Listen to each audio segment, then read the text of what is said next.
حبايبي طلبة وطالبات الصف الثاني الإعدادي، أتمنى تكونوا بخير. في درسنا النهاردة lesson 5 and 6 هنبدأ مع بعض نشوف إيه أهم الكلمات اللي لازم نركز عليها في درسنا النهاردة، وزي ما متعودين هيبقى معانا الجزء الخاص بالجرامر، وكمان هيبقى معانا exercise عشان نتأكد إننا فهمنا درسنا كويس. يلا نبدأ درسنا كلنا ونستعد. أول حاجة هنبدأ نقرأ الكي vocabulary أو الكلمات المهمة الخاصة ب lesson 5، كلمات الدرس الخامس. يلا واحدة واحدة وركزوا معايا.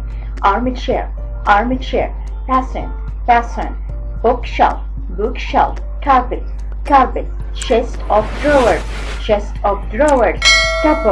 cupboard curtains cushions lamp match mirror sofa wardrobe. ده بالنسبة للورث الخاصة بليسون 5. لو محتاجين نسمعهم تاني نرجع الفيديو، مفيش أي مشكلة.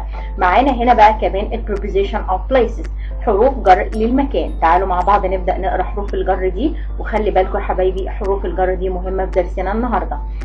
above behind in front of. يلا معايا واحدة واحدة.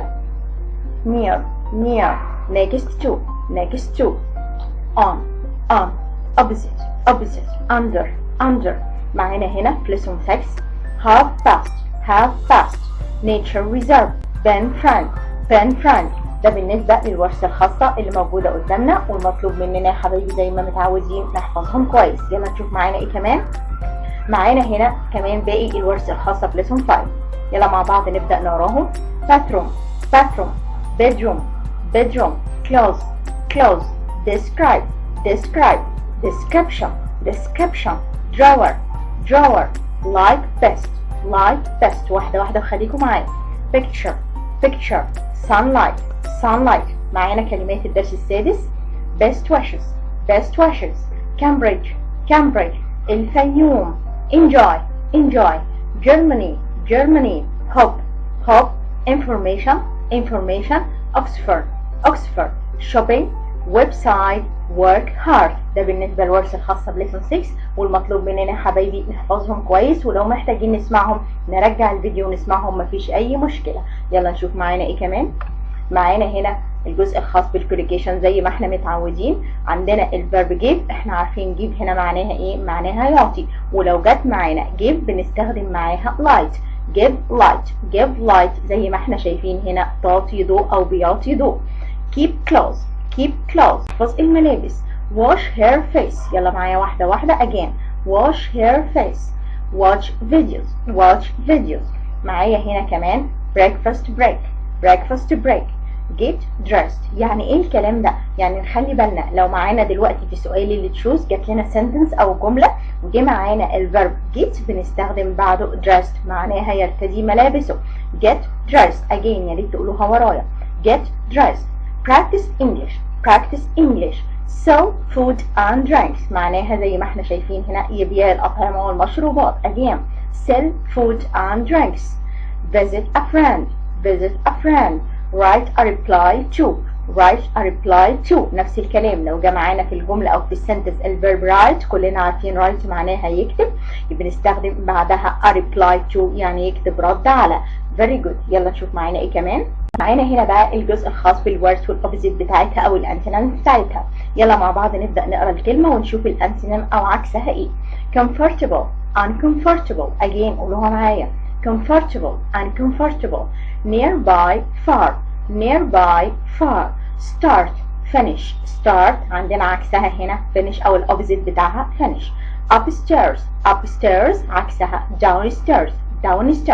ده بالنسبة للورد والأوبوزيت بتاعها، والمطلوب مننا نبقى حافظينهم وعارفين الكلمة ايه وعكسها ايه كمان. يا معانا هنا بقى الجزء الخاص بالconjunction of irregular verbs، تصريفات الأفعال الغير منتظمة. يلا مع بعض نبدأ نقراهم واحدة واحدة وركزوا معايا. keep kept sell sold sent written. again هنقراهم تاني. keep kept sell sold sent wrote written. والمطلوب مننا نبقى حافظين الفيرب البريزنت وعارفين الباست بتاعه، كمان نبقى عارفين الباست participle التصريف الثالث. يلا نشوف معانا ايه كمان. اول حاجه الجزء بتاع الجرامر في درسنا النهارده صغير جدا، بس يا ريت يا حبايبي تركزوا معايا. زي ما احنا شايفين هنا انا بشاور على الفيرب وود اهو يا حبايبي، انا بشاور لكم عليه اهو الفيرب وود. كلنا عارفين وود الباست بتاع الفيرب واو. فيري جود. لو عايزين نختصرها او نستخدم الشورتن فورم بتاعتها او الشورتن فيرجن بتاعتها بنقول ابوستروف دي. يبقى كلنا نبقى عارفين الابوستروف دي اختصار الفيرب ايه؟ الفيرب وود. فيري. الورقه والقلم يبقوا معانا دلوقتي ونسجل الجزء اللي انا هقوله دلوقتي. الابوستروف دي معناها وود، معناها الفيرب ايه؟ وود. بنختصرها وبنقول ابوستروف دي. would love or would like to بنجيب بعدهم الانفينيتيف. هتقولوا لي الكلام ده معناه ايه؟ خلي بالكم معايا. تعالوا الاول نقرا الاكزامبل، الفيرست اكزامبل اللي موجود قدامنا ونبدا نشرح الكلام ده. I'd love to visit the nature reserves. الجمله دي هنا معانا بدانا السنتنس بتاعتنا I'd love. قلنا الابوستروف دي اهي انا بشاور عليها اختصار الفيرب ايه؟ اختصار would. very good. جبنا بعدها love to. معناها ايه؟ معناها اني انا اود ان، زي ما احنا شايفين هنا. خلي بالكم يا حبايبي نفس السنتنس برضو I'd like to. يبقى انا عندي لو جت معايا في بداية السنتنس او في بداية الجملة I'd love to او كمان جت I'd like to، هما الاتنين بنستخدم بعدهم الانفينيتيف، يعني بنستخدم بعدهم المصدر. ما ينفعش نستخدم اي حاجة تاني غير المصدر. يا ريت تسجلوا اللي انا هقوله دلوقتي. I'd love to انا بشاور عليها اهي. I'd like to اي واحدة منهم تيجي معايا في الجملة او في السنتنس في بداية الجملة طبعا بنستخدم بعدها الانفينيتيف. ما ينفعش نختار اي حاجة تاني غير المصدر. I'd like to have a cup of coffee. استخدمنا هنا الفيرب have معانا في الانفينيتيف، نفس الكلام الفيرب visit معانا في المصدر. اتمنى يا حبايبي نكون فهمنا الجزء ده وتكونوا سجلتوا اللي انا قلت لكم عليه، لان الحاجات دي بجد كتير مننا بيتلخبط فيها. معانا هنا number 2. Thanks for or thank you for plus noun or الverb plus ing. كلنا عارفين thanks for او thank you شكرا على. انا لما احب اشكر اي حد على اي حاجة بقول له ايه؟ thanks for or thank you. عندنا هنا thanks for او thank you for بيجي بعدهم حاجة من الاتنين. ممكن يجي بعدهم noun اسم، او ممكن كمان يجي الverb plus ing او بنسميه الجرم. هتقولوا لي يعني ايه الكلام ده؟ يعني لو جت مثلا عندي thank you for في بداية السنتنس اهي thank you for، بعدها على طول بنستخدم الverb plus ing او بنستخدم الجرم. استخدمنا هنا sending. thank you for sending me your profile. يبقى هنا لو جت معانا thank you for في اول الجملة او في بداية السنتنس بنستخدم بعدها الverb plus ing. حاجة كمان ممكن كمان استخدم بعدهم الناون اللي هو الايه؟ الاسم.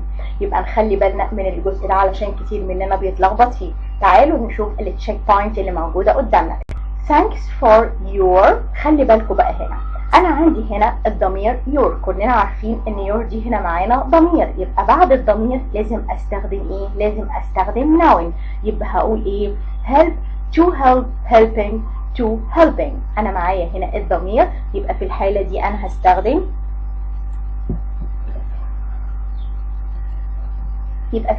هقول thanks for your help. هستخدم الايه؟ الناون، وجت معانا help هنا ناون او اسم. I'd love جت معانا هي في بداية الجملة a doctor in the future. becoming to becoming become to become. انا قلت قبل كده I'd love to نفس الكلام I'd like to لو جت معانا في اول الجملة بنستخدم بعدها ايه؟ to plus الانفينيتيف. very good. يبقى هقول I'd love to become a doctor. اتمنى ان انا ابقى دكتور in the future. يلا نشوف معانا ايه كمان. معانا هنا الجزء الخاص بالتشوز. number 1. many young men. هناخد وقتنا واحدة واحدة وركزوا معايا في الكوريكت انسر الإجابة الصحيحة. many young men look jobs to earn enough money at after up for. يلا يا حبيبي كده واحدة واحدة وناخد وقتنا. مين هيقول لي الإجابة الصحيحة؟ الكوريكت انسر معانا هتبقى ايه؟ number 1.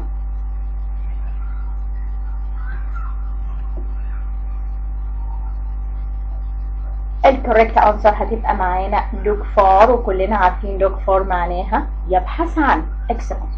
number 2. I get up early to dress and go to school on time. لسه واخدينها دلوقتي في الوردز او في الكلمات اللي قريناها الخاصة بدرسنا. get do have make. يلا واحدة واحدة كده وناخد وقتنا. الكوريكت انسر معانا هتبقى ايه؟ نمبر 2.